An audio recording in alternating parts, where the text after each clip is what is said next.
For tonight's sports update, a story of achievement and a story of failure as chess master bags international championship title, while Raymond Almasan misses out Meralco Bolt's game versus Converge. Details of the news on Mia Layagin's report. Now moving to the latest updates in sports. Philippine chess field steadies its noise and hype after another Filipino national master bags champion title. National chess master Lorenzo Cantela brought yet another pride and honor for the Philippines after winning the championship title at the 21st Bangkok Chess Club Challenger.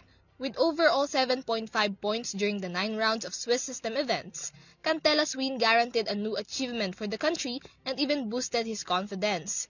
During the 9 rounds, Cantela won against Britain's Dennis Legg in first round, Filipina Kate Ordizo in second, India's Vaishnav A in third round, Filipina April Claros in fifth, Indian Vaibhav A in sixth, and Filipinos Lemuel Adena and Richie Abeleda in 7th and 8th rounds. He lost the 4th round to China's Zhu Chang and shared points with Filipina Mary Joy Tan during the last round.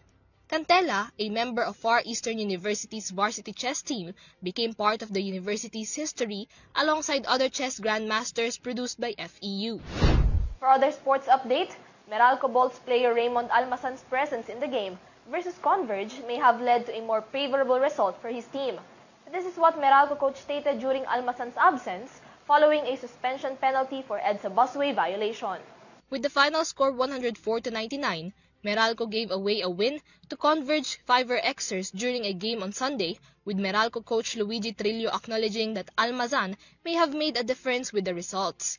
The Meralco player was not able to appear to the said game after he was sanctioned with a 1-game suspension following his illegal usage of the EDSA busway and a bribery attempt for it on an April 15 incident. Reports noted that Almasan had to pass the EDSA bus lane as he and his family rushed for a school event, in which he also attempted to bribe the operatives to get away with the violation.